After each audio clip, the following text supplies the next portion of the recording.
Et voilà, c'est démarré. Bonjour à tous, bienvenue au Covid Live numéro 2 sur la vaccination. Donc moi, c'est François Duvart de l'IREPS Réunion, je m'occupe de la communication et de la technique. Pour ceux qui me connaissent déjà la dernière fois, voilà. Enfin, pour ceux qui ne me connaissent pas, du coup, je me représente. Et je vais vous faire une petite présentation aussi de l'outil Live Storm, pour ceux qui sont là pour la première fois. Donc là, sur le côté, vous avez un onglet où vous allez trouver des petites choses pour chatter ensemble, où vous allez pouvoir dire bonjour à tout le monde. Donc là, je vois que Mélanie est en train de dire bonjour. Donc voilà, ça y est, c'est parti. Tout le monde dit bonjour. Comment allez-vous? Donc, c'est vrai que les webinaires sont pas forcément, sont interactifs grâce à ce chat, mais là, sur cette session-là, on va faire évoluer un petit peu les choses. Quand on passera aux questions, donc là, vous voyez un onglet questions, où vous allez pouvoir vraiment poser les questions à l'écrit, mais après, en échange, si vous avez le matériel compatible, webcam, une bonne connexion et tout ça, on pourra vous inviter sur scène et échanger avec notre intervenant et faire des remarques ou des questions en live. Donc ça, c'est possible aussi pour avoir un peu plus d'interactivité sur cette session. Ensuite, juste à côté de l'onglet questions, vous avez l'onglet sondage où vous pouvez dès à présent répondre à un petit sondage.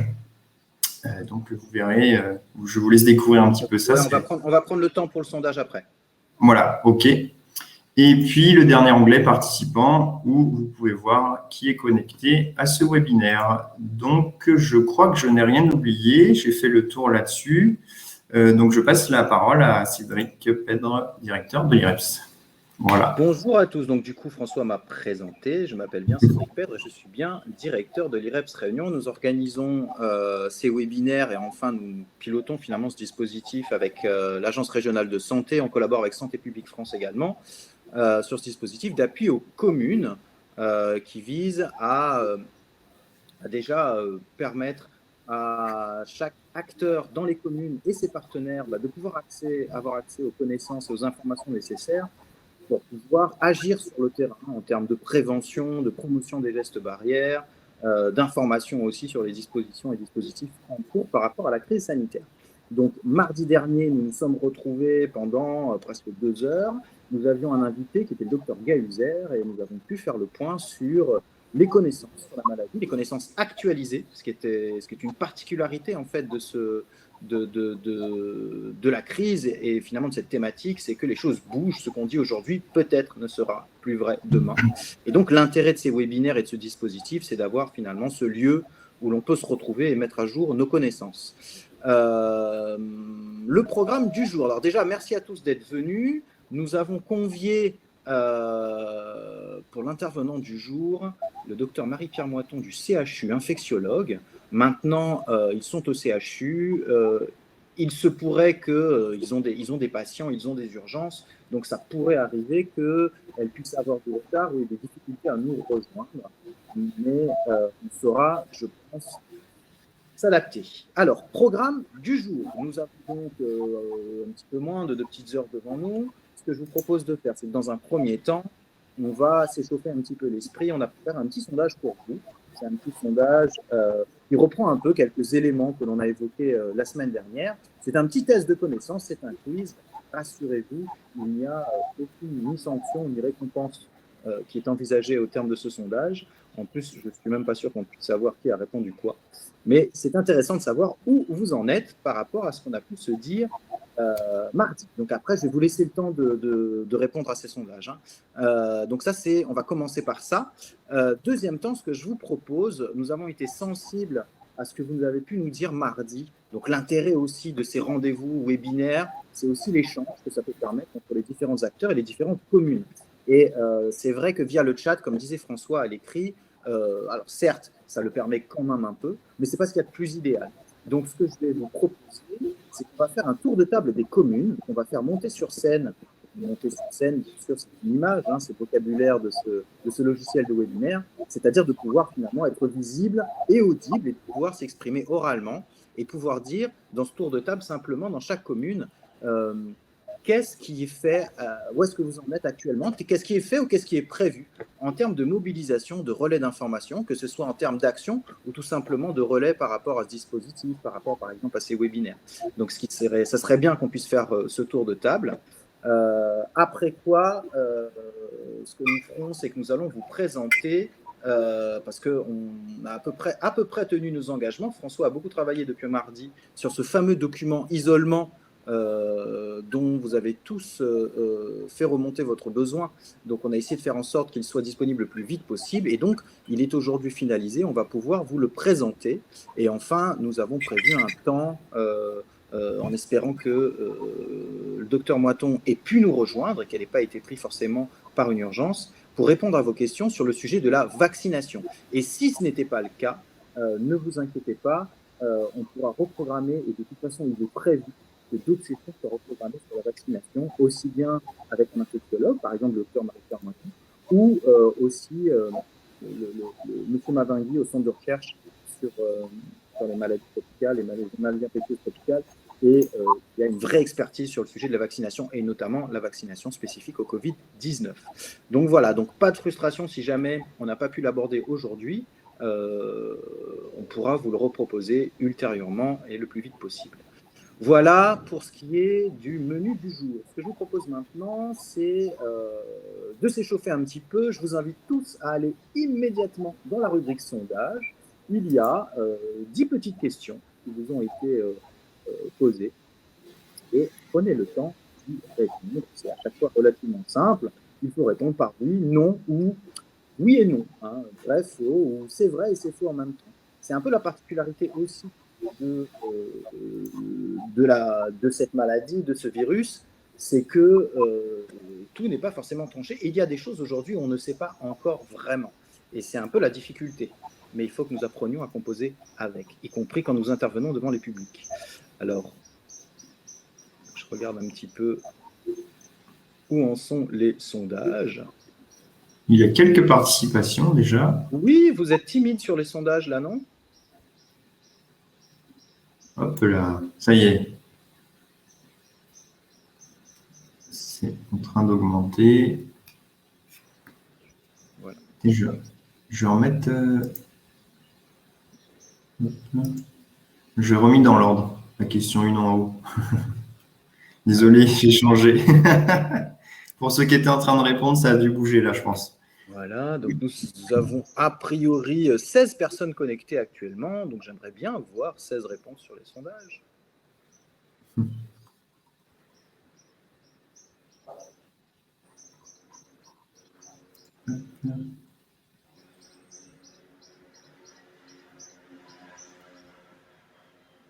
Participants.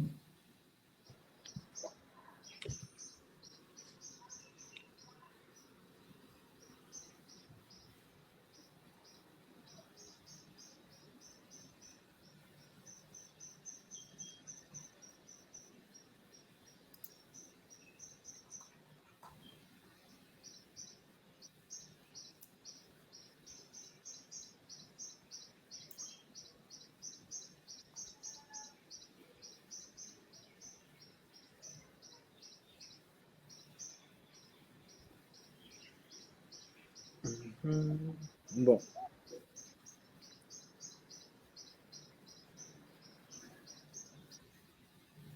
Donc, tout le monde répond. Enfin, tout le monde. Bonjour. C'est en cours. De la mairie du Port, je crois bien.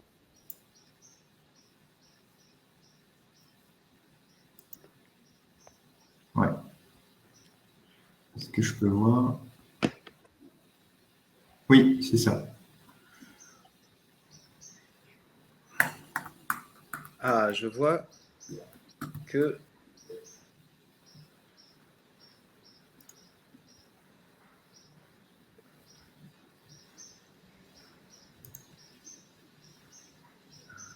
Ah, ça y est, le docteur Marie-Pierre Moiton est connecté.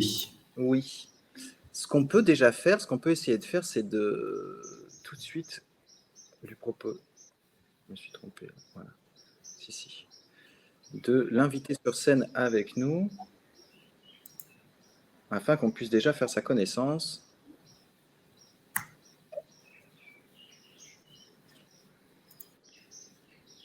Pendant ce temps-là, je regarde le sondage.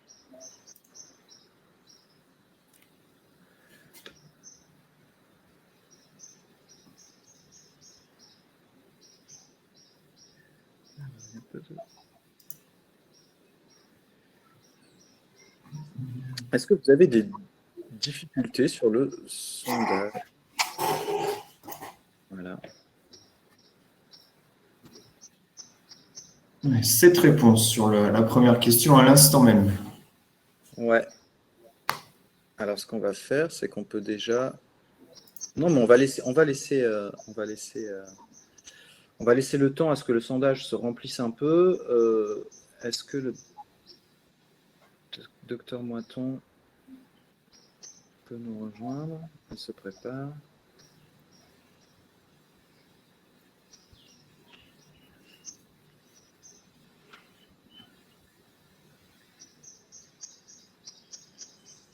Ouais, se prépare. C'est possible qu'il y ait des bugs la première. Le temps que ça paramètre la webcam et le micro, je pense. Ouais, c'est ça. Ouais. Donc, si tu veux... Alors, attends. Ouais. Ce qu'on peut peut-être faire, effectivement, c'est une bonne initiative qui a démarré sur le chat, c'est que chacun puisse simplement dire, de dire de quelle structure vous êtes. Donc, on a effectivement Edith, qui est de la commune de Saint-Pierre, Ange pour la commune du Port.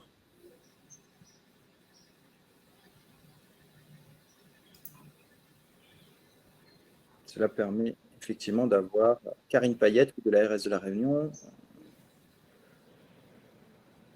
Cela remplace un peu le traditionnel tour de table qu'on peut faire dans une réunion physique. Puis vu que vous ne voyez pas les participants.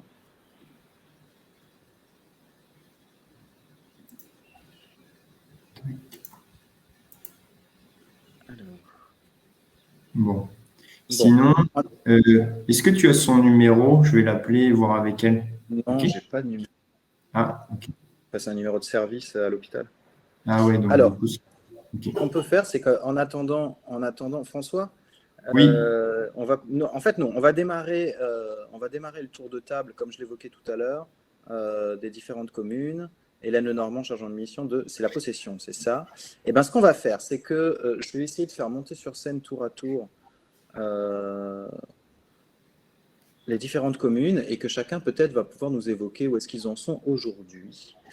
Et je vais commencer tout à fait au hasard. Allez, j'ai Denise Ramin, mairie de Saint-Louis. Si je lui propose invitation non disponible. Ah oui, c'est parce qu'il doit y avoir. Oui, il y a des navigateurs qui ne sont pas forcément compatibles aussi. Oui, non, mais c'est aussi parce que. Oui. Ou la connexion ou autre. Ouais. Mais c'est peut-être qu'on est peut-être trop nombreux déjà. Non. Alors. Docteur Moiton, n'hésitez pas à nous mettre dans le chat si vous avez des difficultés là à nous rejoindre sur scène. Vous avez reçu le message d'invitation pour que vous puissiez en fait apparaître à l'écran et que vous puissiez vous présenter. Alors, attends, est-ce que je peux envoyer numéro? Donc, bonjour Sonia de la mairie de Saint-Denis, Pascal de Saint-Pierre, Pascal Maillot et Céliane Fontaine.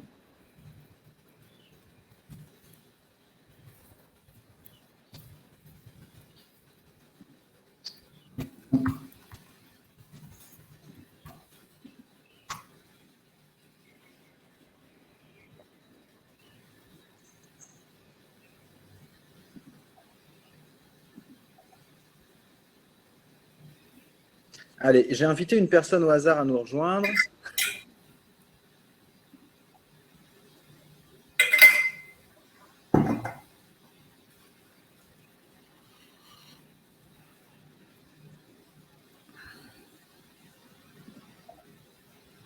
Invitation non disponible. Comment ça se fait? Écoute, je ne sais pas. Dire. Ah si. Ah, il y a quelqu'un. Si, allô? Bonjour. Oui. On m'a demandé d'aller sur scène, donc je suis sur scène. Je ne sais pas si c'est ça. Voilà, vous nous avez rejoints sur scène. Bienvenue. D'accord. Bonjour, bienvenue. Vous aussi. Voilà. Alors, le sujet, en fait, là, ce qu'on fait, c'est qu'on fait un tour des communes. L'idée étant simplement de partager ce qui est, là où vous en êtes actuellement en termes de mobilisation de terrain par rapport au sujet qui est le Covid-19. Est-ce qu'il y a de la mobilisation, alors soit simplement de services et d'agents communaux, ou également des mobilisations associatives sur le terrain, sur ce sujet-là, qui est en termes de prévention, de promotion de gestes barrières, ou simplement d'information sur des dispositions de dépistage ou de vaccination. D'accord. Actuellement, au port, je ne dirais pas qu'il y a une démarche renforcée de médiation, c'est pas le cas. On est simplement dans la poursuite des informations sur les gestes barrières, sans une accélération ni une inclinaison plus forte que, j'allais presque dire au début, en tout cas à partir de la fin de la décontamination, du déconfinement. Donc, il n'y a pas un renforcement sur cette question-là en termes de médiation en direction du public.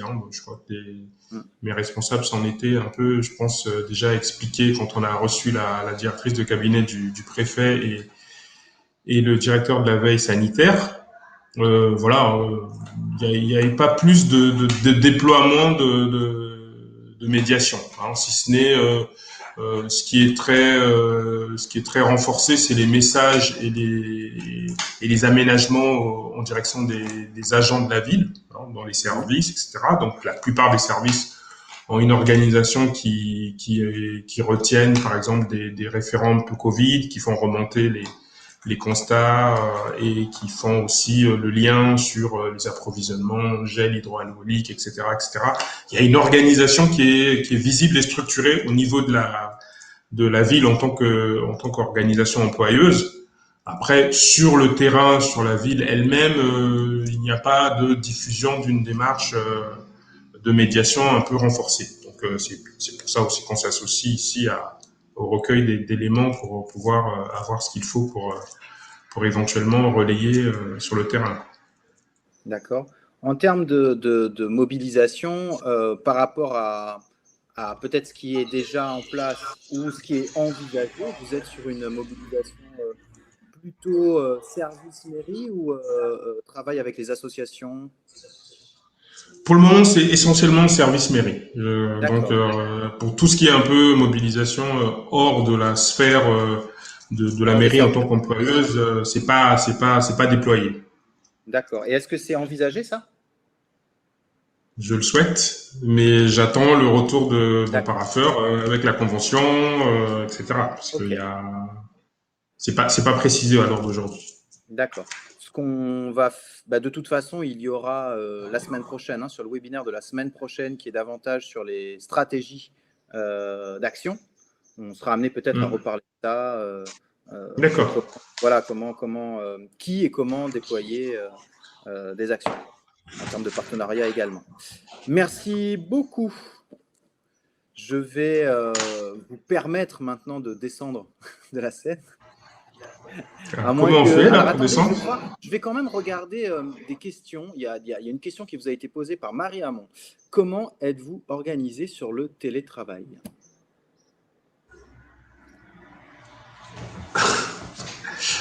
Comment la ville est organisée sur le...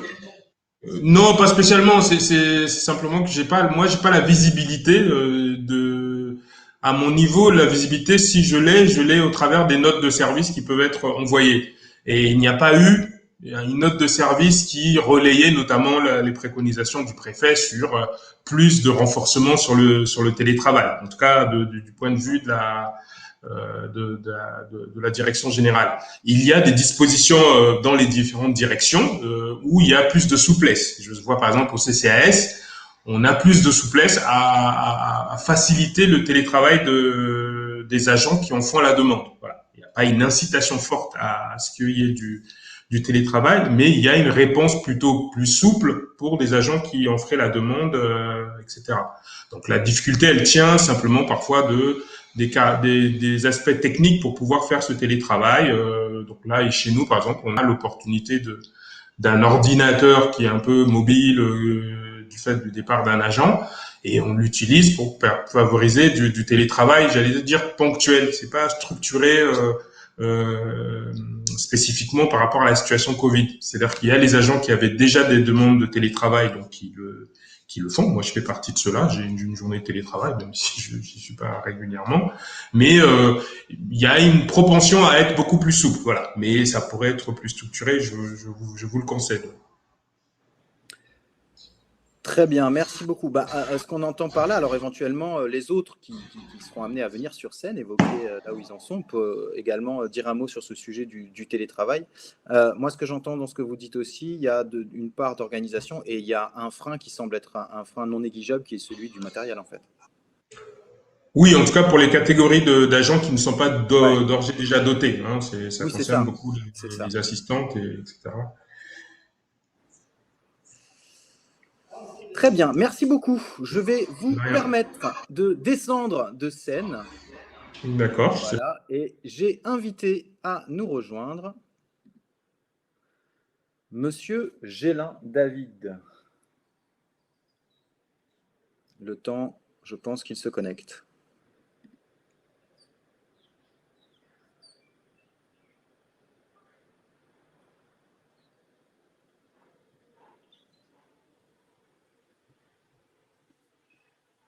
Alors, pendant ce temps, on peut regarder un peu le sondage qui ne rencontre pas, je dois dire, un franc succès, une petite dizaine de réponses.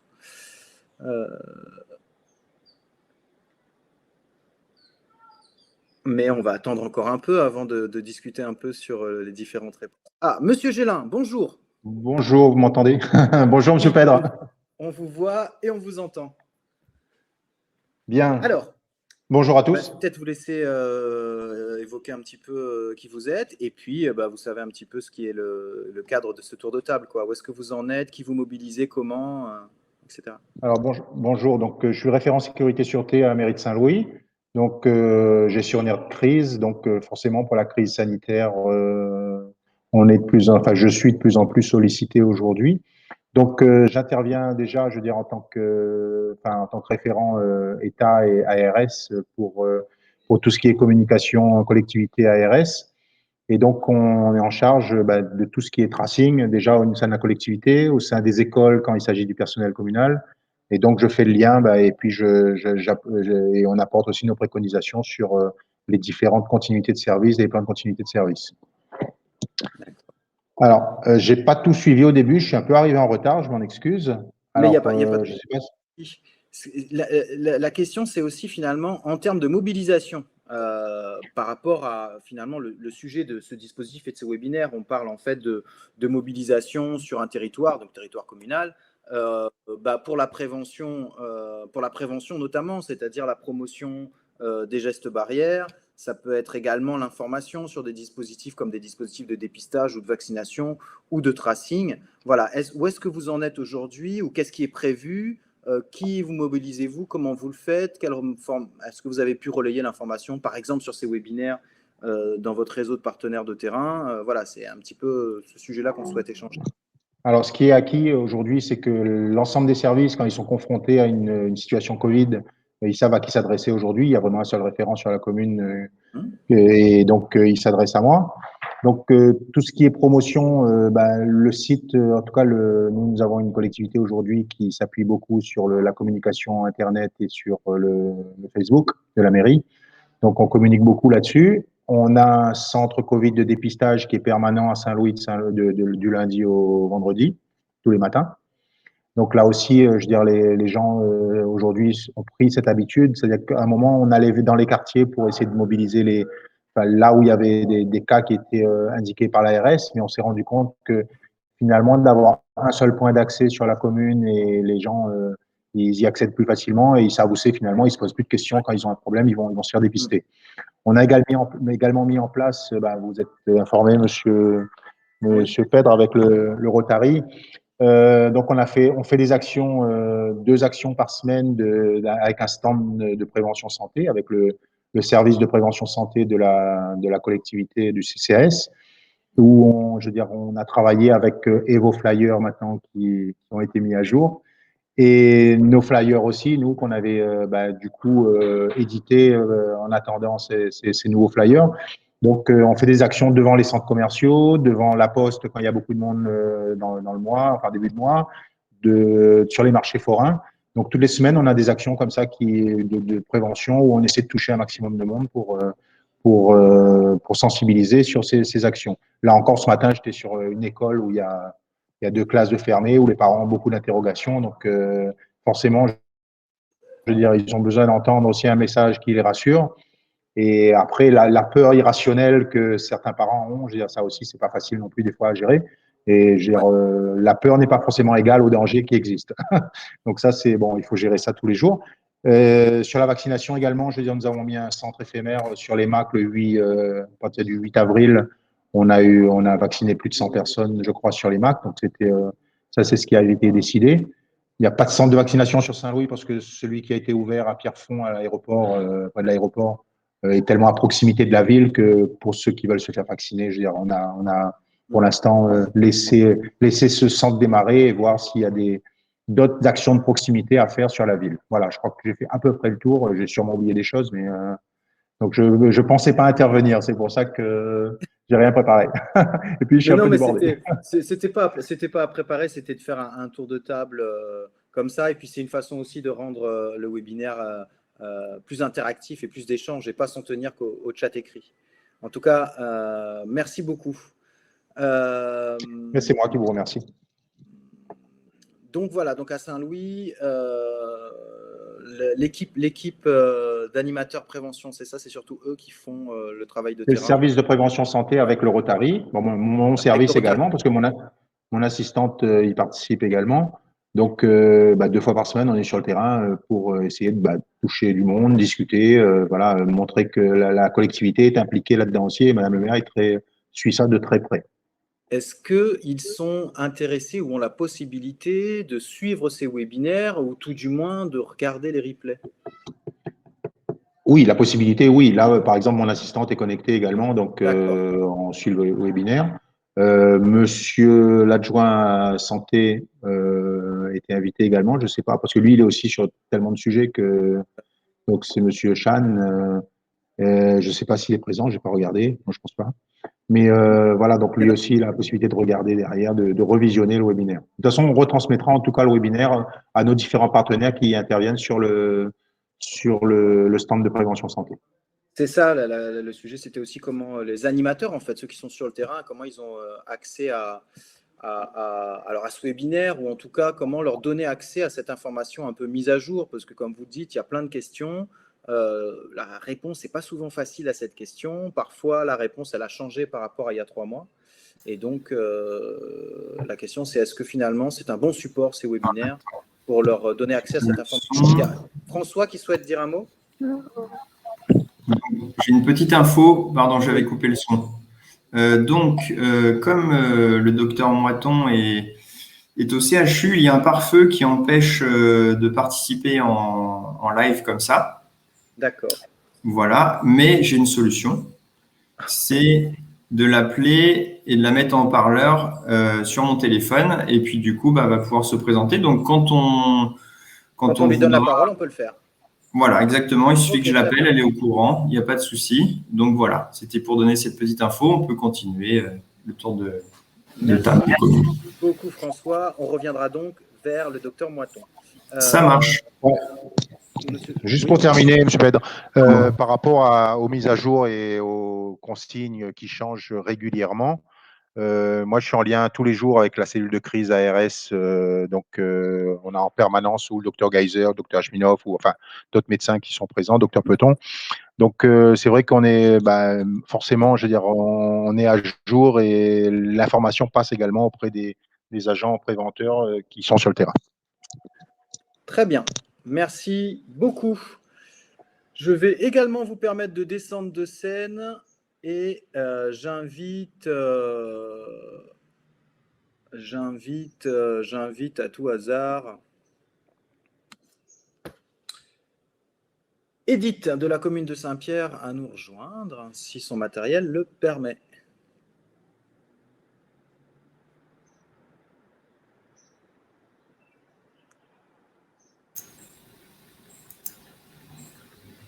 son matériel et le pare-feu. Et le pare-feu, oui. Voilà. Voilà. Bonjour. Ça y est. Bonjour. Bonjour. Eh bien, à vous la parole. Merci beaucoup d'être avec nous. Et est-ce que vous m'entendez bien? Merci. Très bien. J'ai cet honneur. Alors, le micro a été coupé. Le micro. Juste, il faut réactiver votre micro. Activé. Voilà.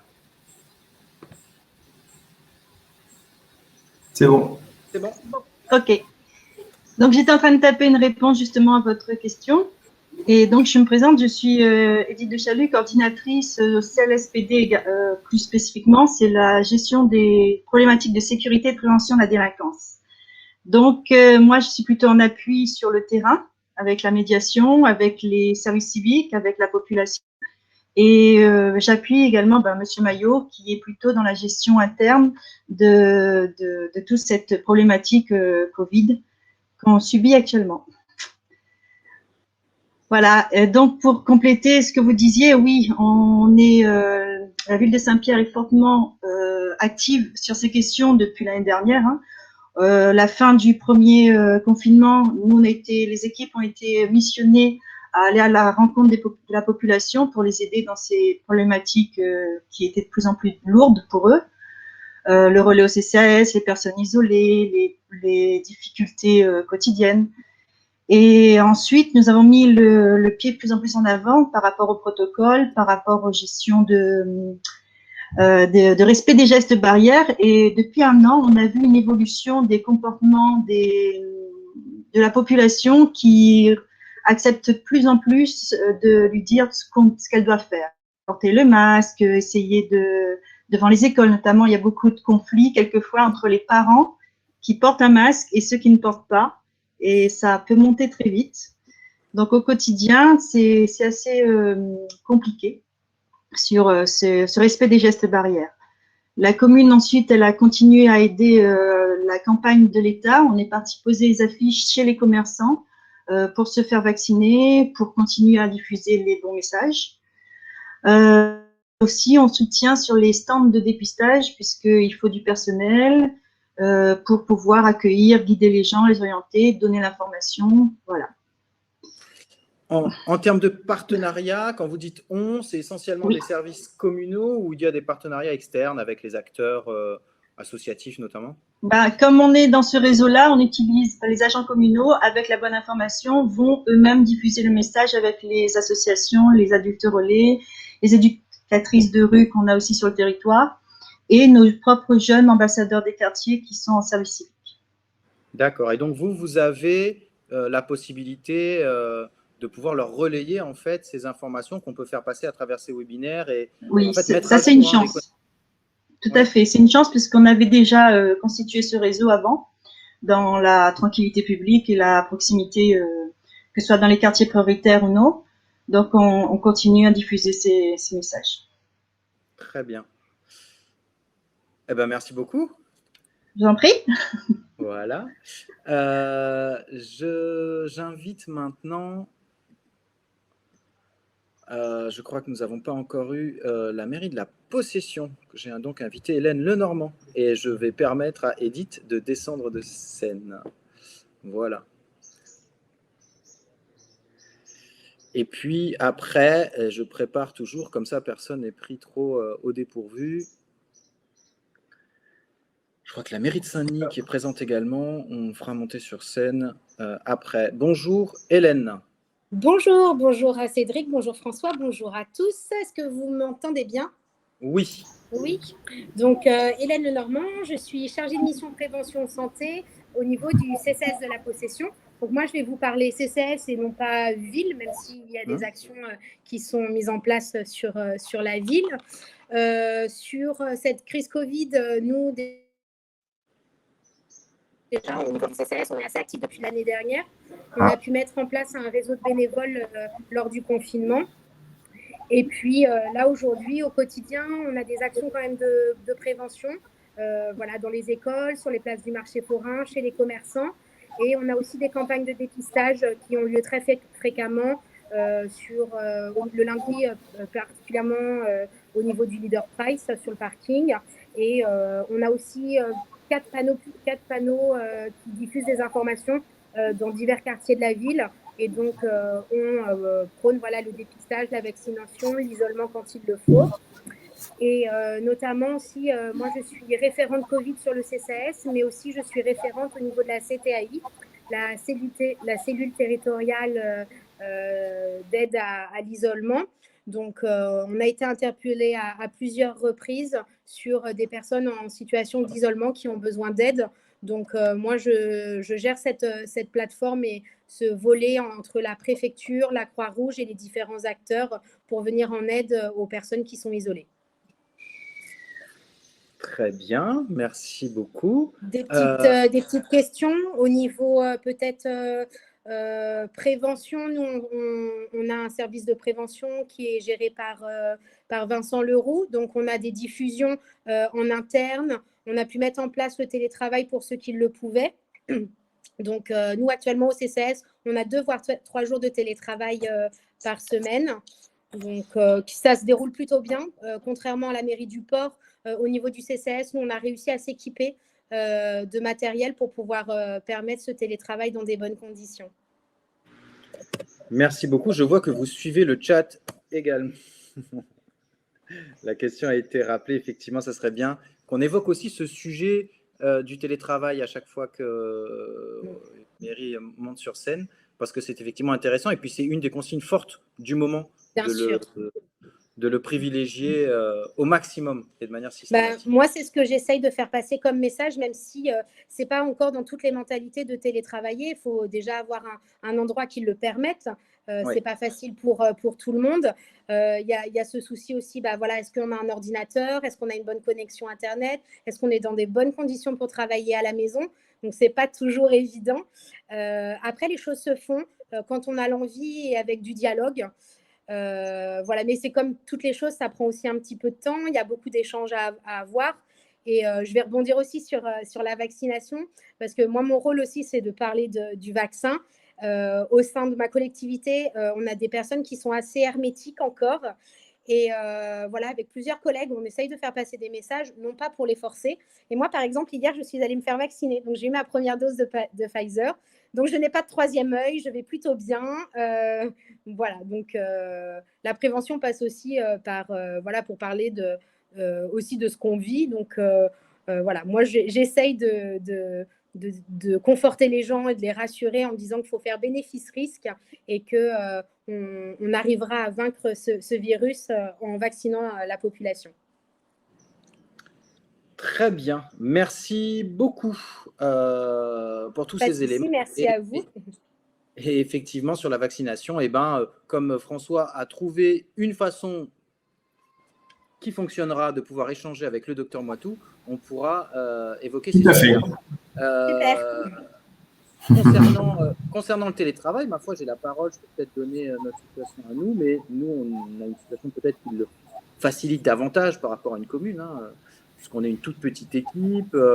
Internet et les ordinateurs, ça reste notre outil de travail numéro 1, donc évidemment, tout le monde est équipé.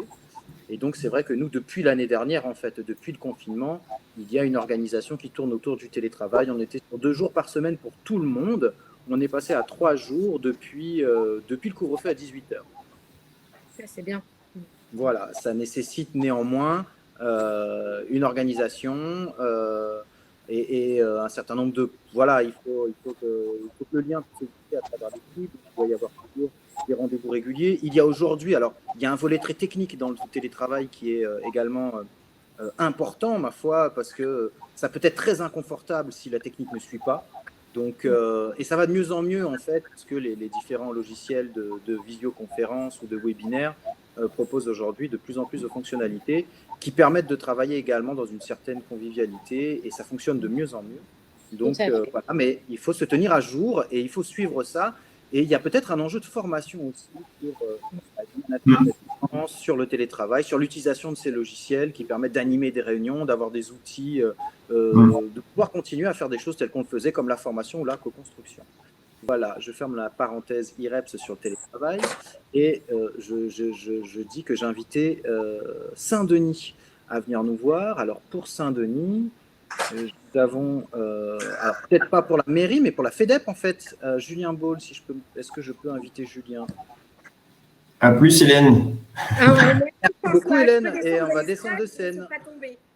Ça marche. Il ne faut pas tomber en descendant. Non, il ne faut pas tomber en descendant.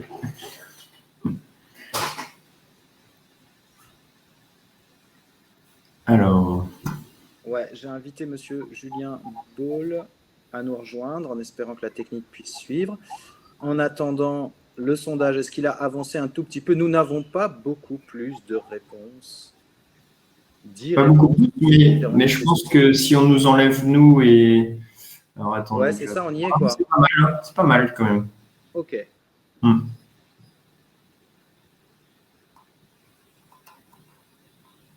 Merci. Monsieur Maillot qui complète la réponse de Edith.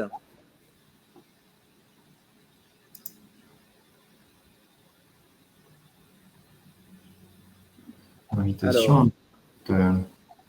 Ouais. Ah, non, ça n'a pas fonctionné, on dirait.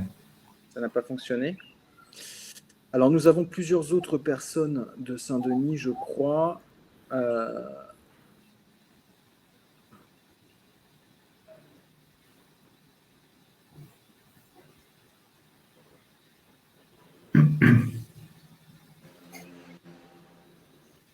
Non, Saint-Denis, j'ai vu. Mairie Saint-Denis, Rubens. Julien est en train de taper, a priori.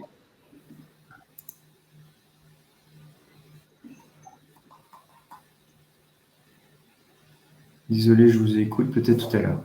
Ok. Très bien. Bon.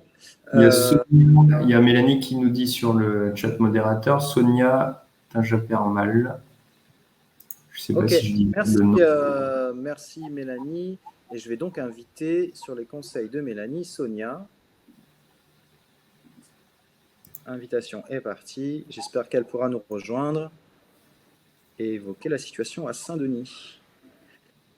En tout cas, ce qu'on peut voir, c'est que finalement, dans les différentes communes qui ont été évoquées là, on se rend compte que c'est surtout une mobilisation interne, des services internes, des agents de la mairie qui vont faire ce travail. Donc, il y a à interroger déjà les besoins en termes d'outils, de formation, en tout cas d'accès à la connaissance. Est-ce que ces webinaires sont un beau support? Donc ça sera, c'est un sujet tout à fait intéressant qu'il faudrait qu'on suive pour voir si on continue ou s'il y a autre chose à prévoir. Et puis, il y a le sujet, pour essayer peut-être de déployer plus fortement des actions, c'est la mobilisation d'acteurs, de partenaires de terrain, des associations, etc. Donc ça, c'est un sujet que je vous invite à réfléchir. C'est un peu le sujet plutôt de la semaine prochaine. Mais voilà. Mais ce qui est intéressant, Saint-Denis, c'est intéressant parce qu'ils ont la FEDEP, qui est une fédération qui fédère un bon nombre d'associations sur le territoire de Saint-Denis. Et certains d'entre eux sont en ligne avec nous. Saint-Denis, il y a aussi Rubens Ifiantepia. Oui. Ah, mais Sonia, alors, ça n'a pas marché? Désolé, je suis sur un ordi qui bug énormément. Voilà. Ok. C'est pour qui? C'est pour Sonia, ça? Ouais. Bon, et ben Rubens. C'est les aléas du direct et du live. Hein, un petit peu d'attente, un petit peu de blanc. Ouais, pas tant que ça. Hein.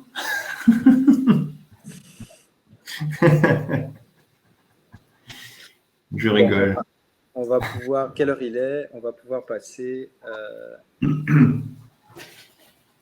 Oui, parce que c'est important de rire. C'est vrai que c'est très important de rire en ce moment. Oui. On va pouvoir passer, si Rubens ne peut nous rejoindre. Peut ou veut. On va pouvoir revenir rapidement sur le sondage et ensuite évoquer le document à isolement. Et enfin, on pourra passer à une partie échange. Et donc, je te laisserai mettre en place la technique nécessaire.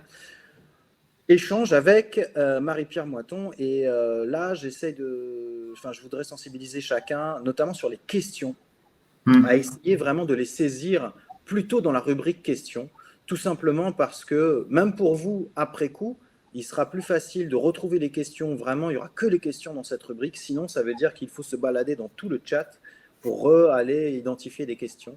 Alors que là, on pourrait vraiment laisser les questions à part, ce qui vous permet d'y avoir accès plus tard. Et nous également, de pouvoir y avoir accès plus tard et d'extirper des éléments, peut-être de faire un petit document avec ces questions et les réponses.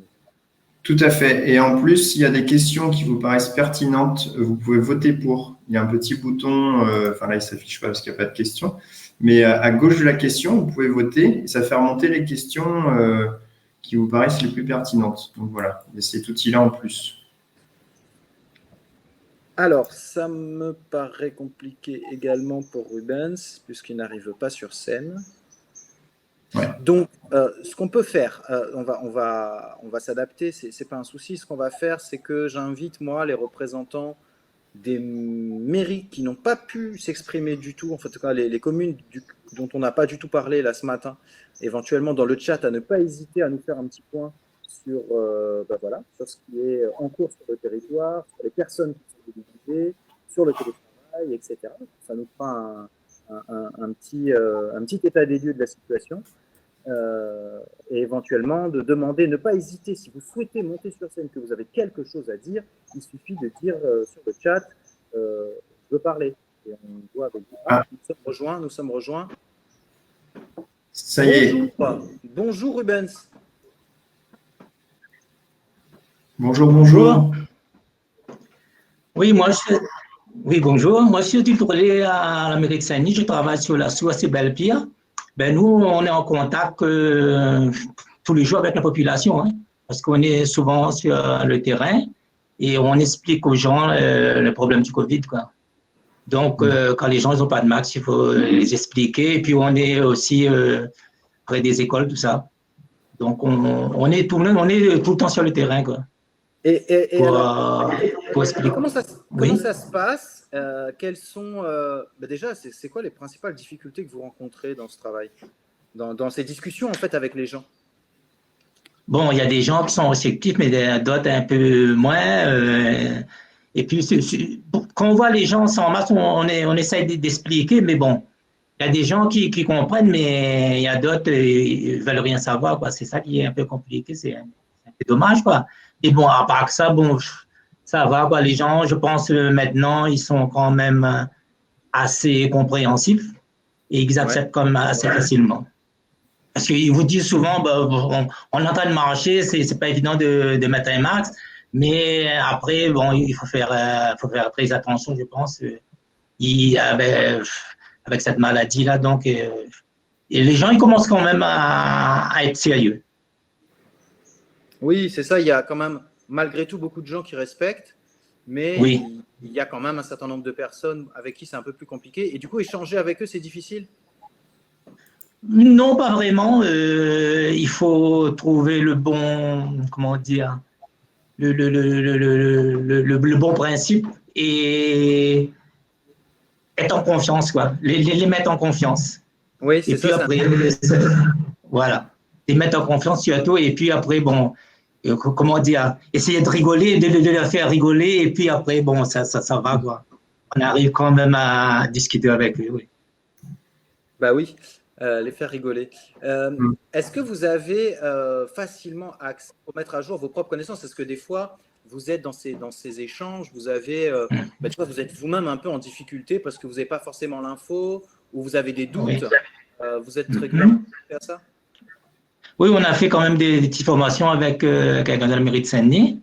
Ouais. Et puis, on essaie de se mettre à jour quand même de temps en temps, quoi, mais c'est pas évident, quoi. Comment, où et comment vous vous mettez à jour? Ben, la personne, elle passe au local et puis on discute.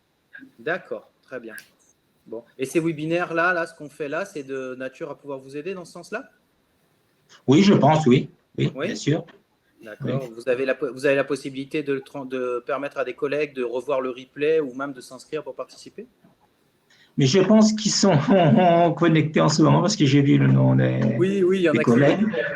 Voilà. Je pense qu'ils sont connectés. Ouais. Parce qu'on on est obligé de se connecter quand même parce qu'on on nous a dit il faut faire quoi. C'est quoi ça? Je pense qu'on connaît tout ce qu'on est. D'accord. Très bien.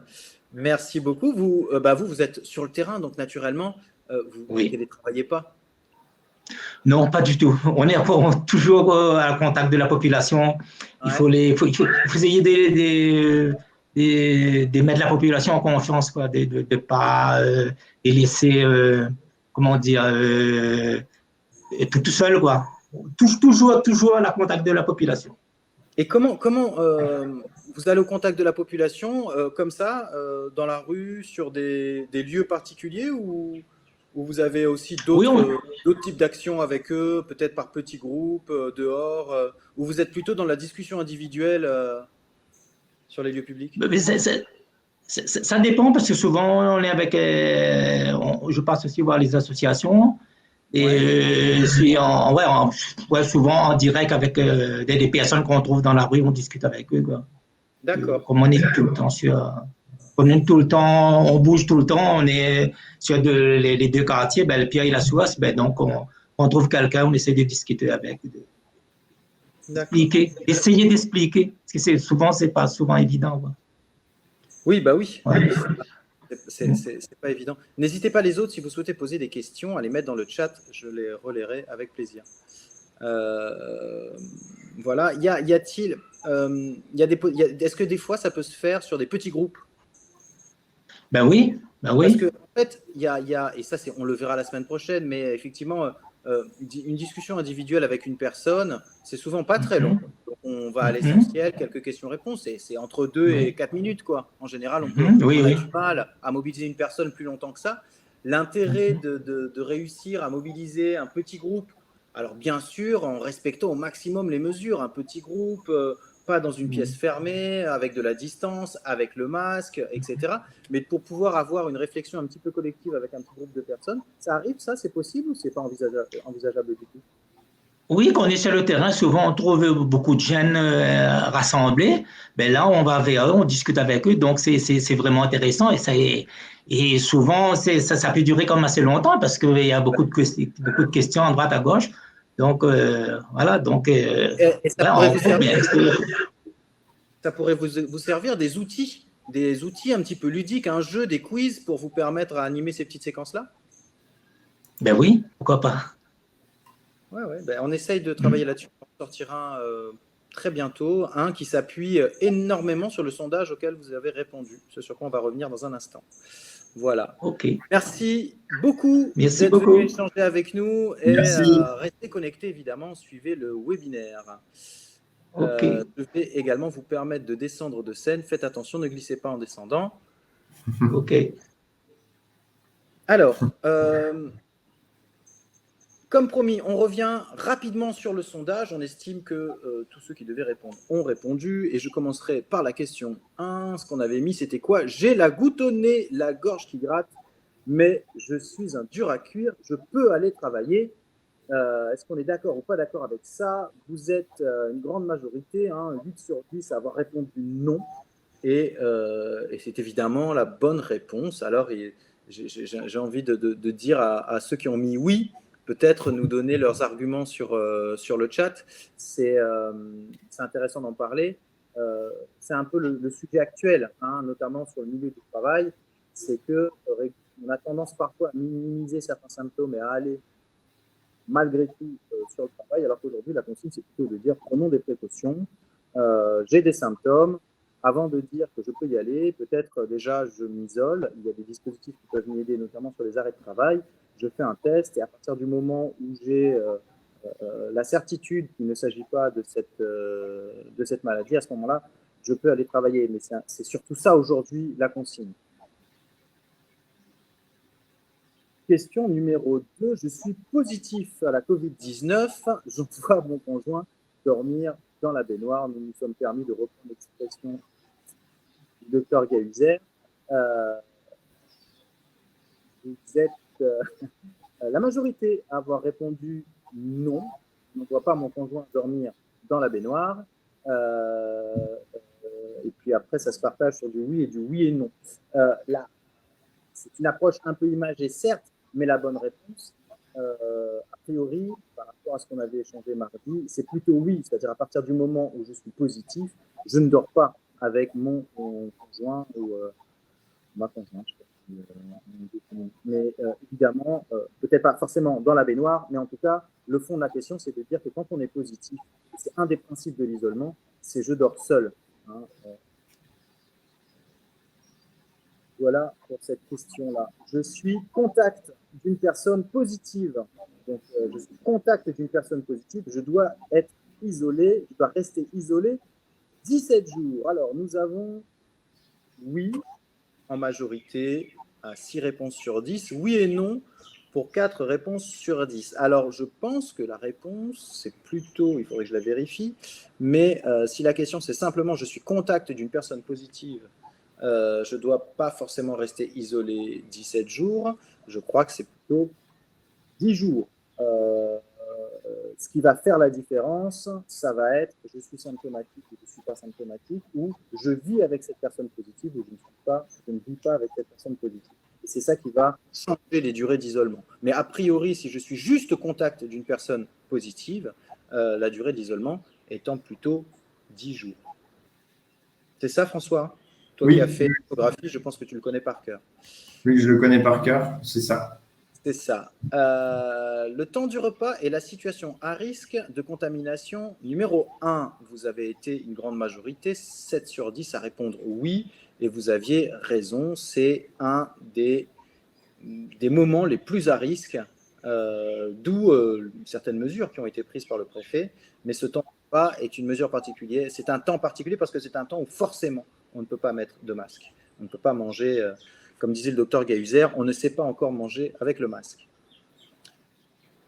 Continuons. À moins de 2 mètres de distance, je porte un masque, mais la personne d'en face n'en porte pas, je suis protégé. Vous avez mis oui. Alors, ce n'est pas la majorité, c'est la moitié des répondants qui mettent oui. Ensuite, ça se partage. Enfin, 4 ont répondu oui et non, un seul a répondu non. La bonne réponse,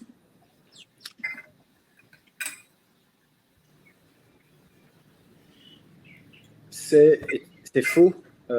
En effet, alors attendez, non, il ne faut pas que je me trompe du tout dans les réponses et dans la feuille de réponse que j'ai devant moi. Et c'est bien si je me tiens à 2 mètres, c'est ça. C'est à la 5, là, c'est ça? Attends. Ouais, c'est la 5, tout à fait.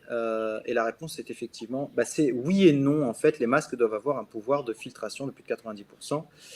C'est de toute façon mieux qu'au moins une personne porte le masque. Hein, le risque tombe énormément. Il y a néanmoins plusieurs questions qui se portent. La première question, c'est de quel type de masque on est en train de parler?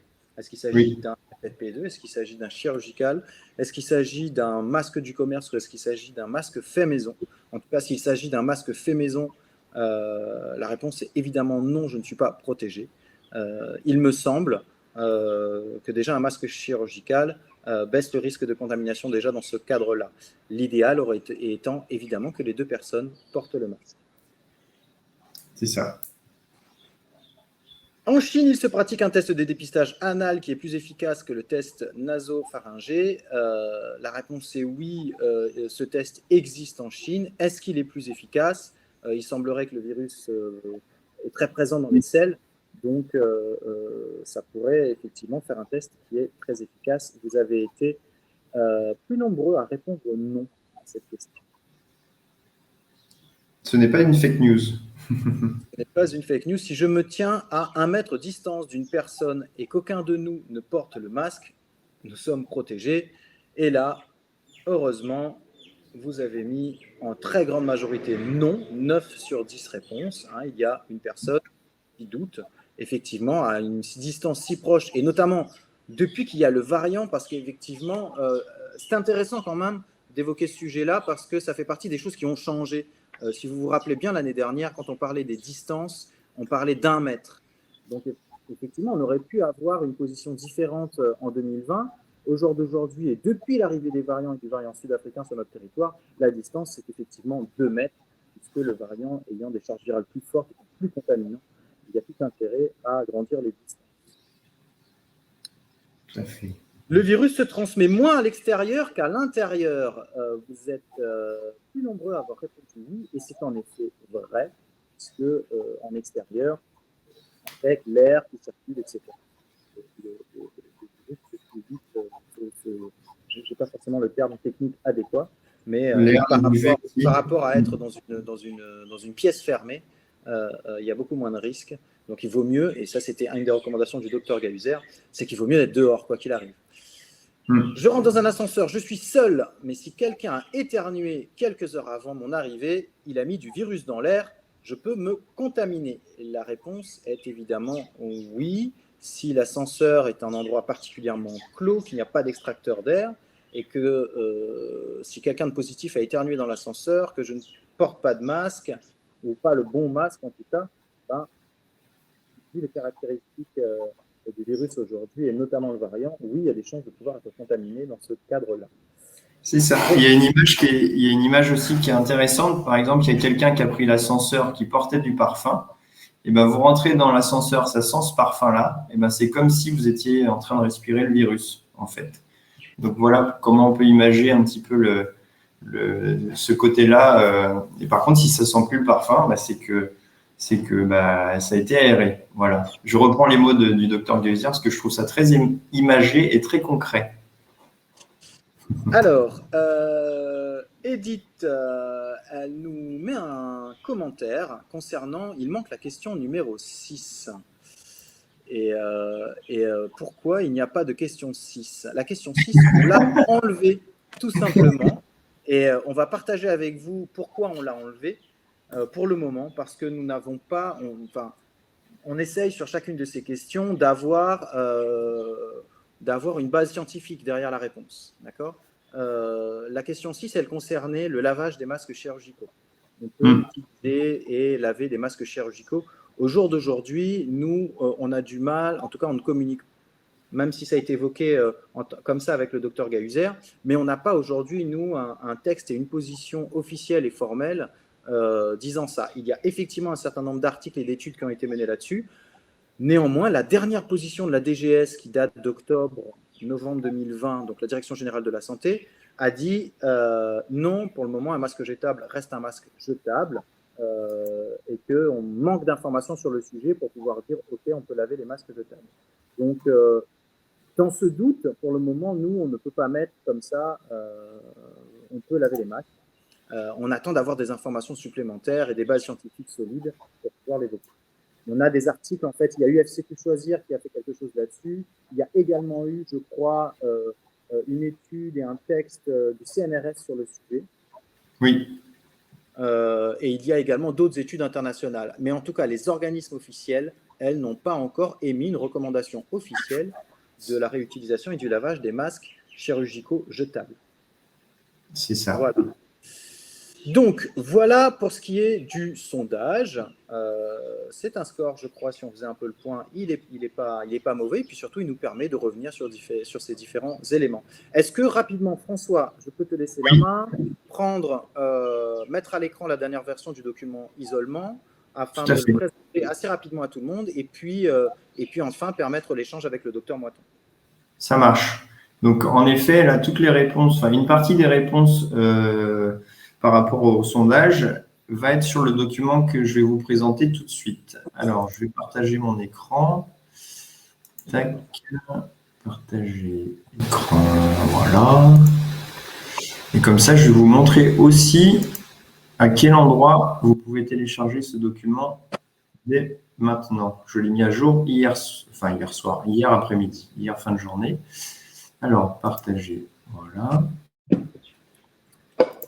Hop. Donc, alors, est-ce que vous voyez mon écran? J'ai l'impression que c'est bon. Hop. Donc, je suis sur covidlife.re, donc qui redirige vers le site de l'IREPS Réunion. Vous descendez un petit peu. Tac, tac, tac. Et vous arrivez à des outils à notre disposition. Donc, vous pouvez retrouver ci-dessous les outils téléchargeables. Et l'outil que je vais vous présenter, c'est l'outil isolement, l'isolement, qui a été mis à jour hier. Alors, je clique dessus. Ça le télécharge. Hop. Donc le téléchargement est un petit peu long, c'est normal. Il y a 4 pages ce document-là, recto verso. Un recto qui fait un résumé de tout le document et 3 autres pages qui sont plus des aides mémo par rapport à toutes les questions qu'on vient de voir ou qu'on pourrait se poser sur l'isolement. Hop, donc je l'ouvre, c'est téléchargé. Voilà. Tac, tac, tac, je zoome. Donc voilà la première page. Donc avec le, comment il s'appelle, le poisson rouge dans le bocal qui sourit. Parce que c'est vrai que l'isolement pourrait paraître un peu triste, mais bon, on peut s'isoler de manière fun, comme ce poisson rouge. Alors, donc pourquoi pour qui? Donc ce document est si je suis cas ou contact ou j'ai des symptômes, je m'isole à la maison pour protéger ma famille, mes amis, mes collègues et tout mon entourage, et je suis les bons réflexes. Et en fait, tout le document comme ça, c'est quoi les bons réflexes? Là, on va avoir le principal, donc je reste à la maison, le type de masque que je peux porter, le lavage des mains régulier, la distance de 2 mètres, etc., etc. Donc, on a tout ce détail-là sur le recto.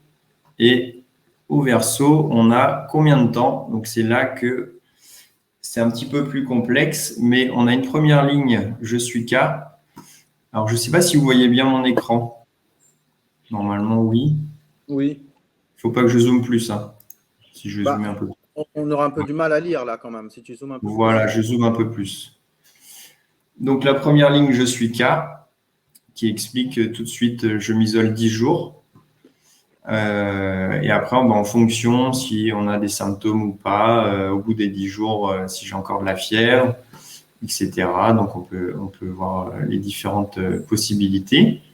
Après, si je suis contact, donc séparé du cas ou non séparé du cas. Donc, par exemple, non séparé du cas, voir qui va dormir dans la baignoire. On peut voir combien de temps. Donc, il y a 17 jours. Pourquoi? Donc, en effet, donc, il y a les 10 jours, les fameux 10 jours d'isolement. Et il y a les 7 jours, parce qu'après la guérison, il reste 7 jours où il faut faire attention. Donc voilà. Et après, il y a une deuxième colonne pour les personnes qui ne font pas le test ou qui ont plus de 6 ans non testés. Donc, on voit que les périodes sont plus longues. Et après, il y a pour les personnes, surtout pour les enfants de moins de 6 ans non testés. Donc, on voit que c'est la même période que pour les personnes qui ont fait le test car ils diffusent moins le virus. Après la troisième ligne, j'ai des symptômes. Donc, le premier réflexe, c'est appeler son médecin traitant pour voir avec lui ce qu'il faut faire. Donc, il faut rester isolé en attendant sa réponse, aller faire un test le plus rapidement possible et voir si je suis positif ou négatif. Donc, voilà pour comment on s'isole. Et pour les arrêts de travail, donc rendez-vous sur le site de Amélie. Donc, en effet, il y avait des questions hier par rapport à ça. Donc, on verra si on fait un webinaire qui précise un petit peu plus comment ça se passe au niveau des arrêts de travail. La troisième page, et après l'isolement, en effet, il y a une période de 7 jours qui est très importante où il faut garder les gestes barrières, les renforcer d'autant plus. Donc, avec le fameux port rigoureux du masque homologué. Et comme d'habitude, les fameux gestes barrières, donc la distance de 2 mètres, le lavage des mains, éviter les personnes à risque de forme grave, prendre ses repas seul, voilà, pour éviter toute diffusion, favoriser le télétravail et évidemment pas de transport en commun et donc aussi pas de voyage, donc pas d'avion. Voilà. Ensuite, juste en dessous, en bonus, on a la checklist qui a été créée par l'ARS Réunion. Donc, il y a une vidéo et une checklist qui a été faite. Donc, si vous flashez le code avec votre téléphone, vous allez arriver directement sur le site de l'ARS. Vous allez pouvoir regarder cette vidéo qui résume un petit peu, qui résume totalement même l'isolement et télécharger la fameuse checklist pour bien s'isoler. Comment bien s'isoler. Et enfin, la dernière page de ce document qui est sur comment bien nettoyer quand je suis à la maison. Donc là, il y a toute la liste. Donc, j'aère la maison plusieurs fois par jour, très important. Portes et fenêtres, créer un maximum de courant d'air pour que le virus ne reste pas dans la maison. Je fais le ménage une fois par jour au moins, donc il faut bien nettoyer. Je jette mon masque dans ma poubelle parce qu'en effet, j'ai ma propre poubelle et je la vide tous les jours. Je nettoie ma vaisselle, je nettoie mon téléphone régulièrement, je nettoie mon linge et le mets moi-même dans la machine à laver. Et surtout, je pense à bien nettoyer tout ce que j'utilise régulièrement. Donc, en effet, tout ce qui est poignée de porte, interrupteur, télécommande, téléphone, tablette, ordinateur, etc. Donc, voilà pour le document sur l'isolement. On a fait le tour. Hop. Alors, j'arrête mon partage d'écran. Merci beaucoup, François, pour ce travail un peu accéléré là sur ces 2 derniers jours avec un chouette résultat. J'espère que ce document pourra répondre à vos attentes et qui vous aidera à bien informer les personnes sur ce sujet-là. Est-ce qu'on peut maintenant essayer de joindre le docteur Moiton? Tout à fait. Voilà. Alors, il y a des questions sur le chat. Je vois ça, je suis en train de le lire en même temps. Est-ce que ce document est déjà téléchargeable? Donc là, en partageant l'écran, vous avez vu, vous allez sur covidlife.re, il y a les documents téléchargeables et vous téléchargez celui sur l'isolement. Ah oui, tu as répondu. On a déjà répondu. Pour ceux qui seraient déjà allés voir ces derniers jours, il peut être nécessaire de rafraîchir la page. Si vous voyez peut-être encore la page d'il y a 2 jours où on disait que le document était en cours de mise à jour. Donc, il faut rafraîchir. C'est tout en haut à droite dans la barre où il y a l'adresse mail. Il y a une petite flèche qui tourne. Là, on appuie, ça rafraîchit la page. Voilà. Et comme ça, vous avez la toute dernière version. Ok, voilà. j'appelle tout de suite. Joindre le docteur Moiton et on va essayer de mettre en place ces échanges. Il y a déjà une question dans la rubrique questions. Oui. Donc voilà. Je vous entends. Donc vous êtes en direct. Et on vous entend très bien aussi. Est-ce que voilà, c'est ça, tout le monde vous entend bien. Donc Cédric a validé. Donc voilà, donc je peux vous laisser vous présenter si vous voulez. Ok. Donc c'est parti.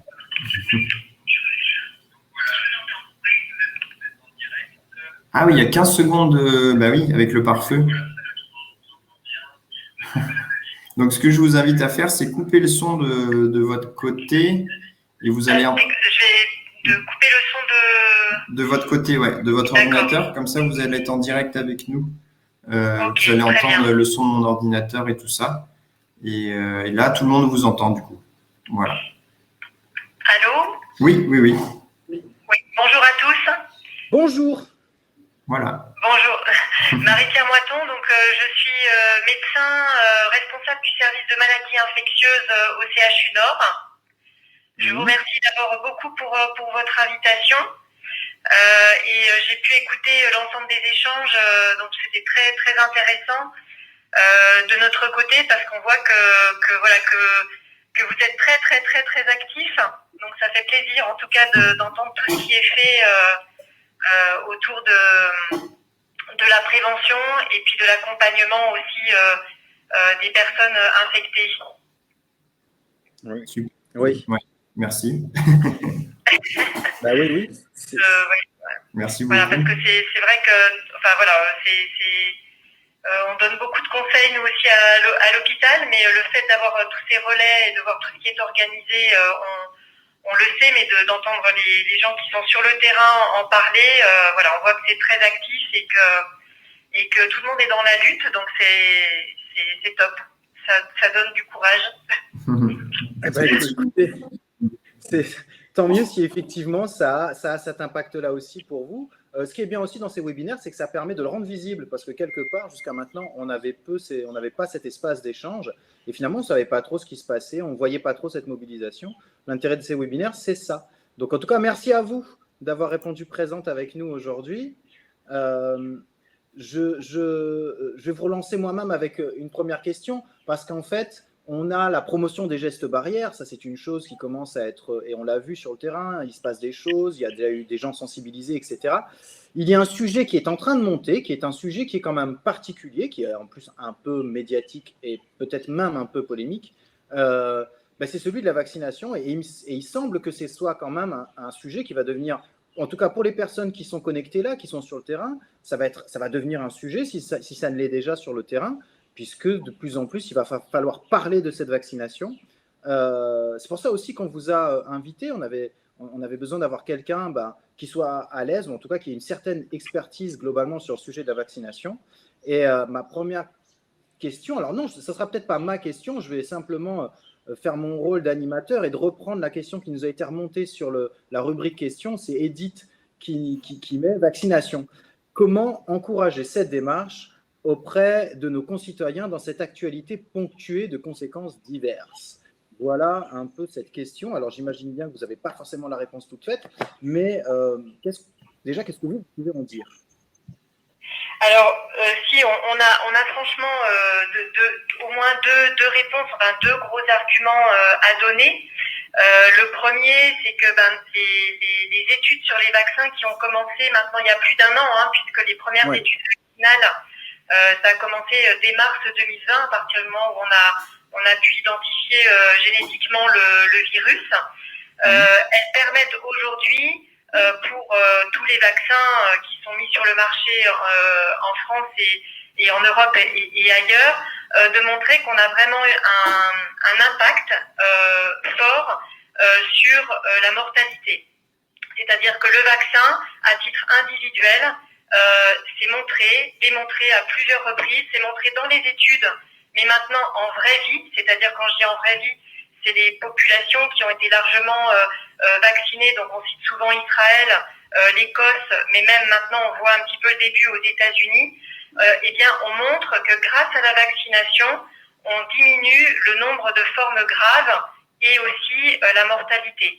Donc à titre individuel, et notamment pour les personnes qui sont considérées à risque de formes graves, donc on pourra en reparler plus tard, à titre individuel, ça a un vrai intérêt puisqu'on va diminuer considérablement son risque de développer une forme grave, d'être hospitalisé, d'aller en réanimation et de décéder de cela.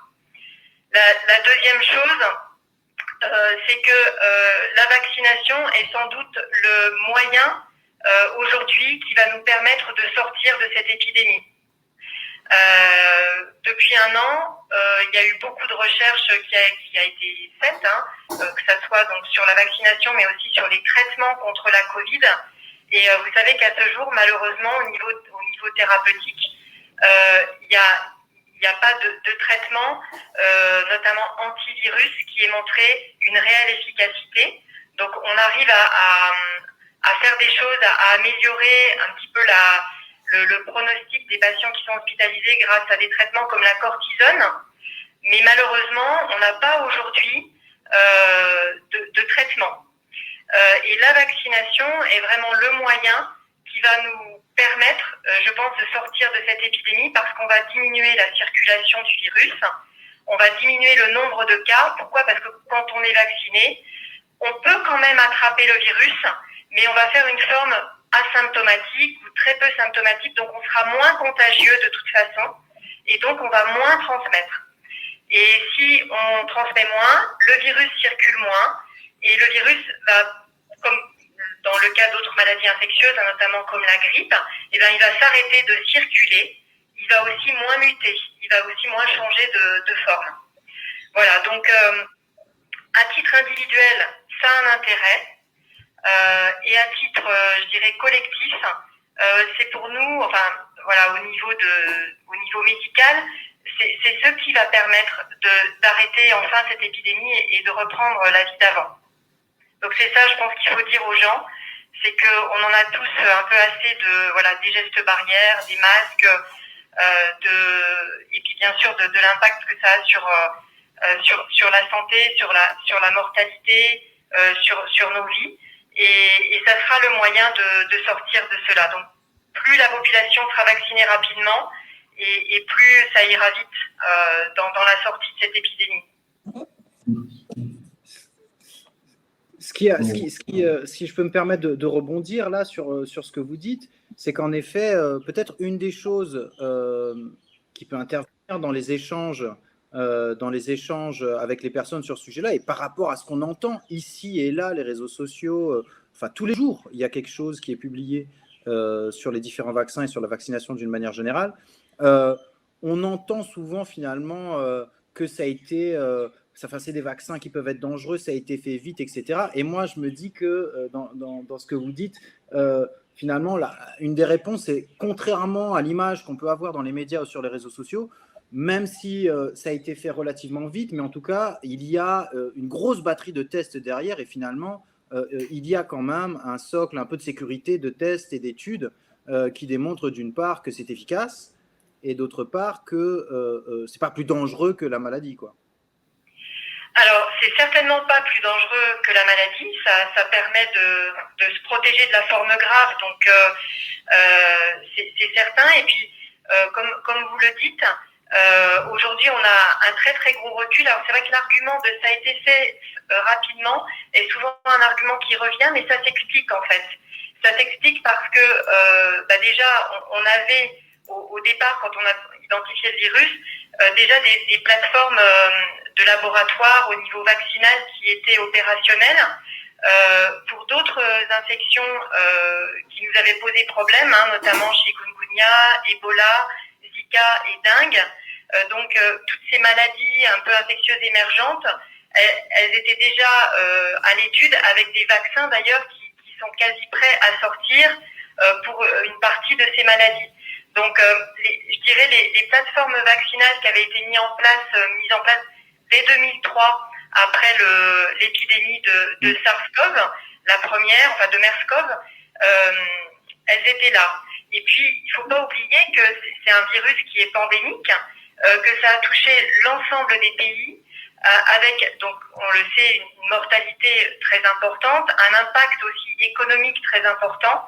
Et donc, tous les États ont mis la main à la pâte, entre guillemets, notamment sur le plan financier, pour que les laboratoires essayent et la recherche, que ce soit pour les traitements ou les vaccins, puissent avancer vite, puisque tout le monde a un intérêt quand même à sortir de cette épidémie.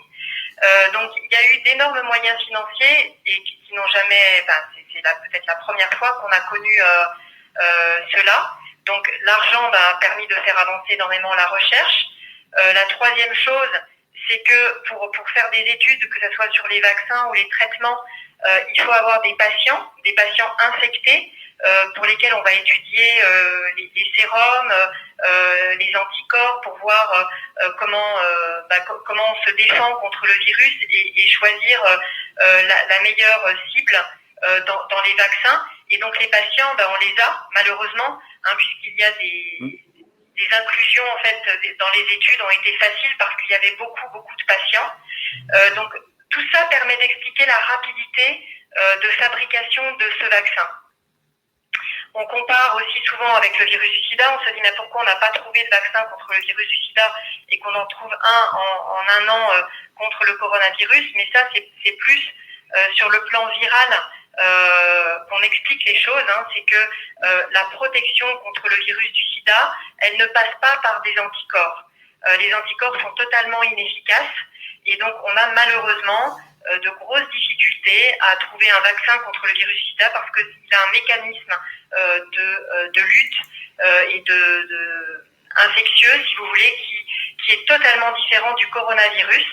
Et alors que pour le coronavirus, un petit peu comme pour la grippe, on va se défendre très bien avec certains anticorps, mais pas que. Pour le virus du sida, c'est beaucoup plus compliqué et ça explique la raison pour laquelle on n'a pas encore aujourd'hui trouvé de vaccin contre ce type de virus, par exemple. Voilà. Après, sur l'innocuité des vaccins, alors c'est vrai qu'on entend beaucoup de choses.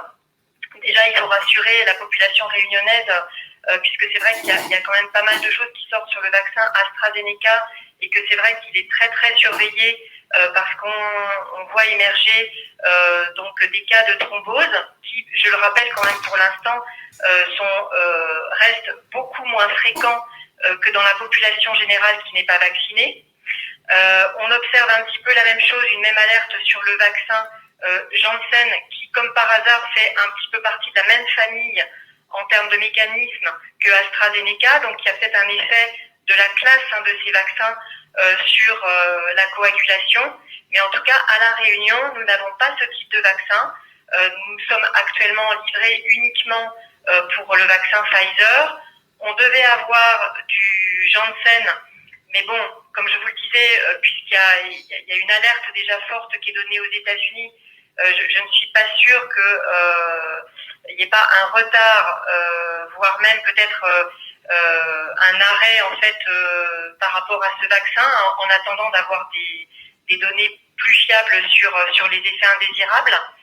Mais en tout cas, sur celui de Pfizer, on est quand même très rassuré par rapport à sa grande tolérance. Il y a plus de, en février, il y avait déjà plus de 13 millions de doses qui avaient été administrées au niveau mondial, et on observe à peu près 5% d'effets indésirables liés à ce vaccin, qui sont tous des effets bénins, un type de maux de tête, de sensation de vertige, de fatigue, parfois un petit peu de fièvre après la deuxième dose, et quelques très rares cas d'allergie. Mais je mets souvent ça en parallèle. Ce risque d'allergie grave qui est parfois rapporté est bien inférieur à celui auquel vous êtes exposé si vous prenez des antibiotiques, par exemple. Et c'est vrai que quand on va chez le médecin traitant, souvent le médecin va nous proposer un traitement antibiotique d'une nouvelle classe qui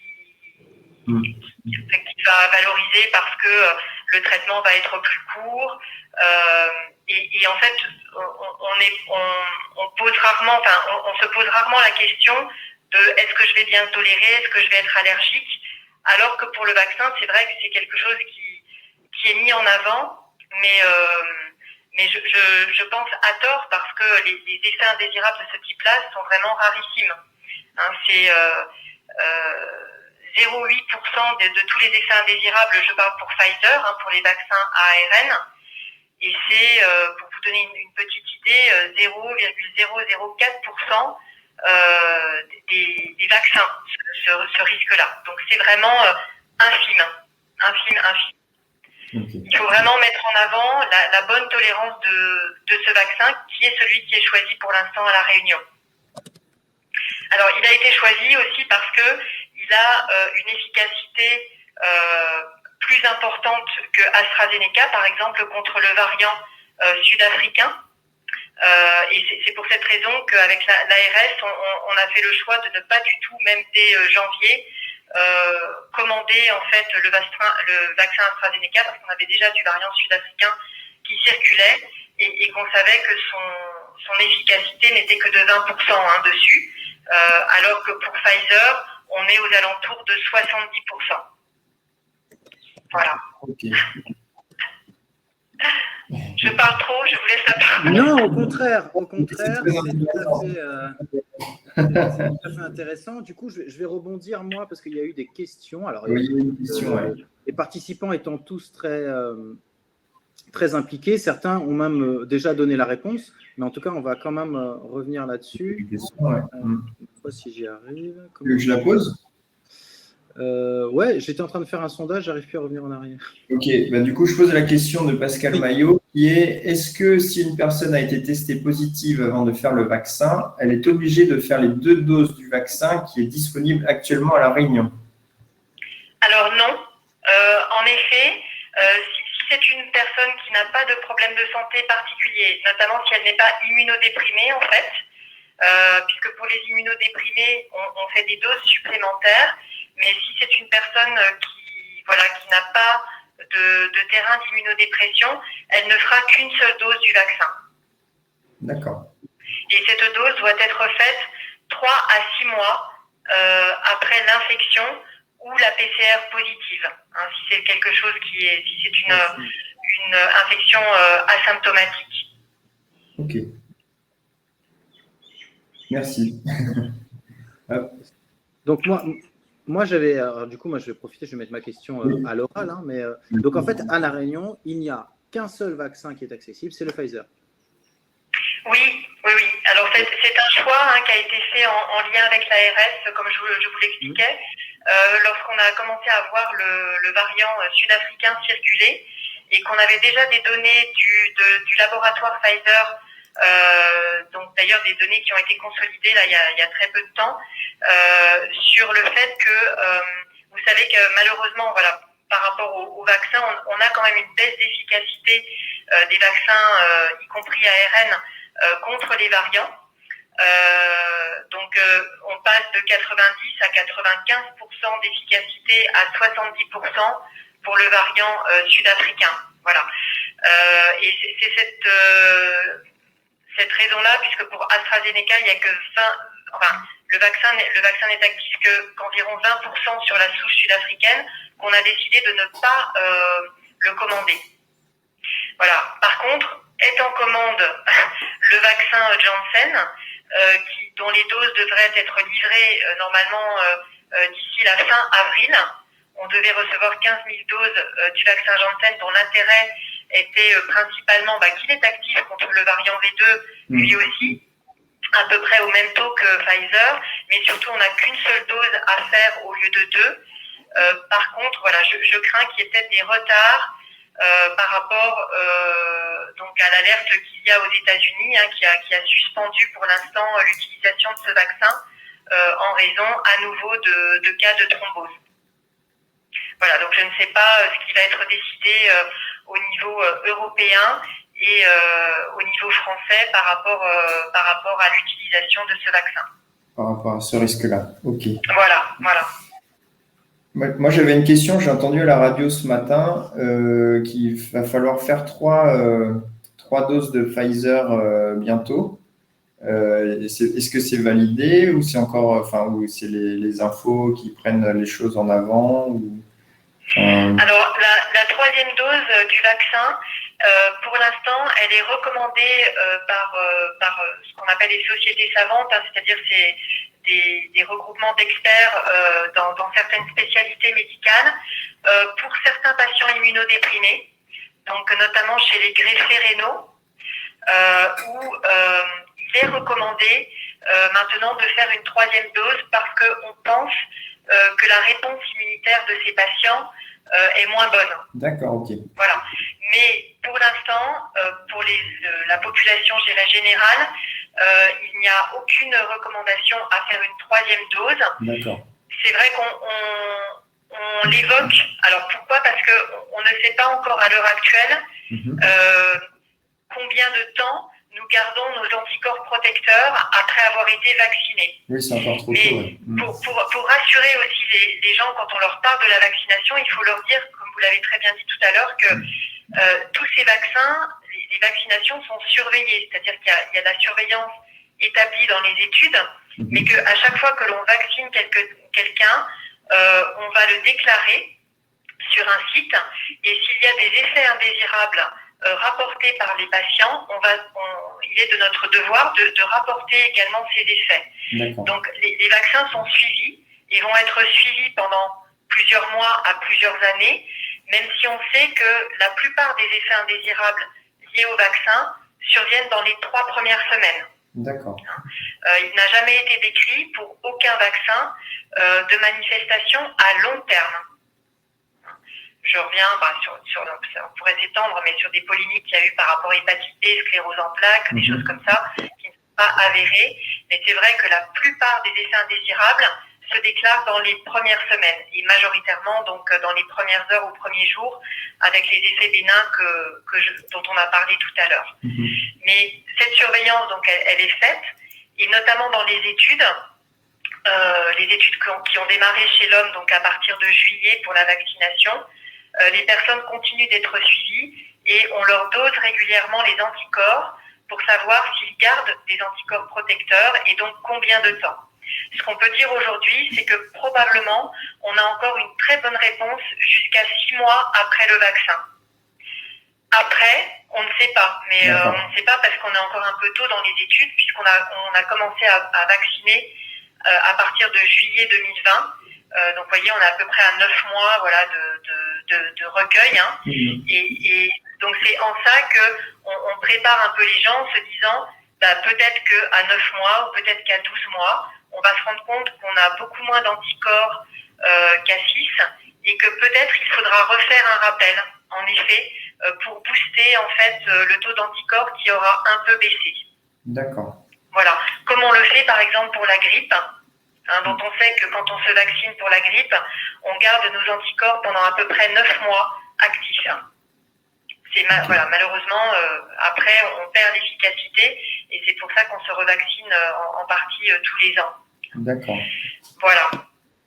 Quand on fait la maladie coronavirus, enfin, les coronavirus, je dirais de la famille des coronavirus, on garde souvent des anticorps, dans ce qui a été montré pour les anciens coronavirus, qui donnaient des infections bénignes, comme des petits rhumes, etc.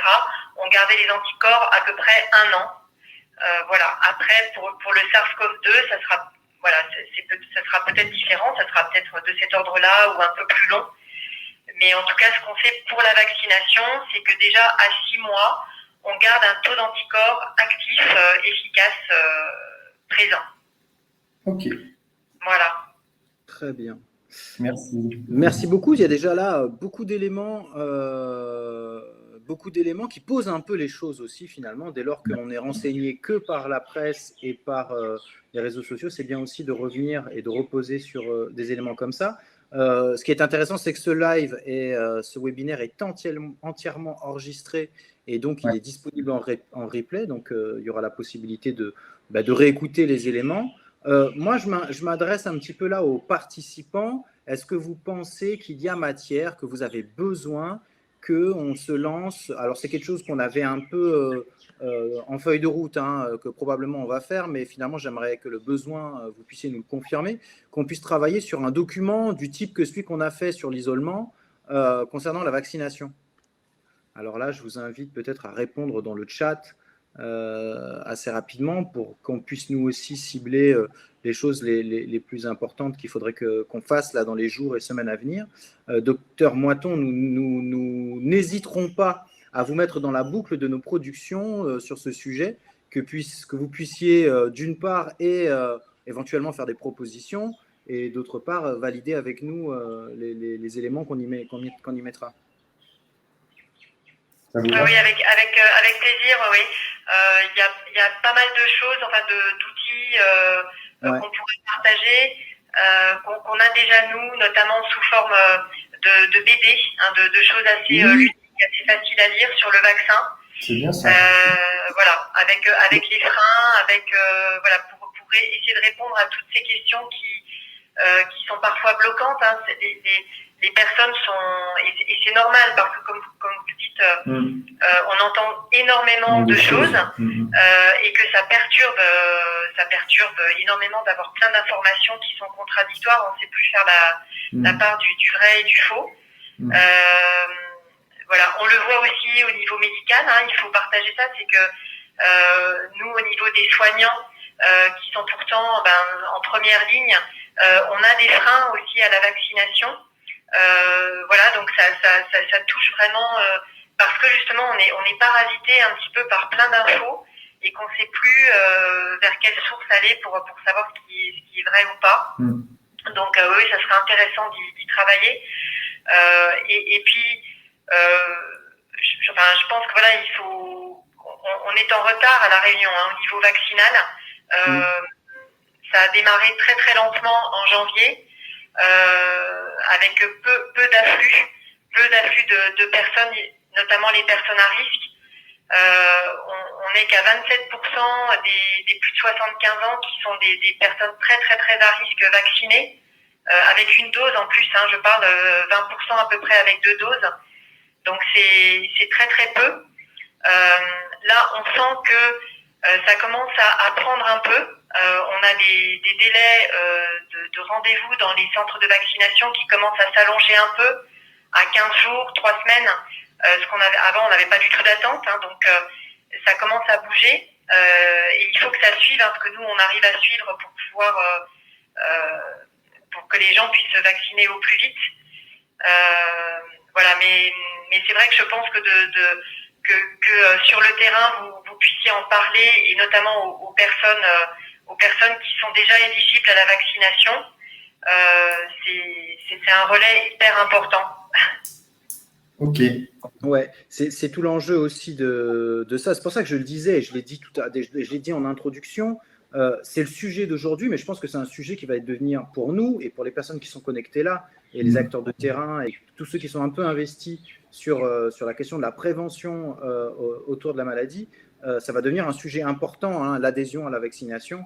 Ça sera un des objectifs.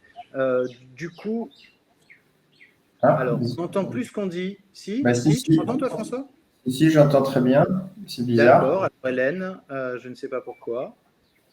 Donc, je disais que ça va être un sujet donc très important, d'où l'intérêt d'en parler dès maintenant, de nous y préparer en fait, d'où l'intérêt également de la présence avec nous du docteur Moiton, qu'on ne manquera pas de réinviter dès lors qu'on voudra évoquer ce sujet-là. On va effectivement très probablement travailler sur un document comme ça avec François, le docteur Moiton qui a gentiment proposé ma demande, mais on va aussi peut-être mettre à disposition peut-être certainement sur la page Covid Live, parce que comme le docteur Moiton disait, il existe aussi déjà des choses plutôt bien faites. Moi, je crois avoir vu passer cette BD dont le docteur Moiton faisait référence. J'ai vu passer plus récemment également quelque chose sous forme de BD ou d'animation sur YouTube. Donc, il y a également un certain nombre de supports qui sont disponibles. Nous, on va essayer de les mettre sur la page.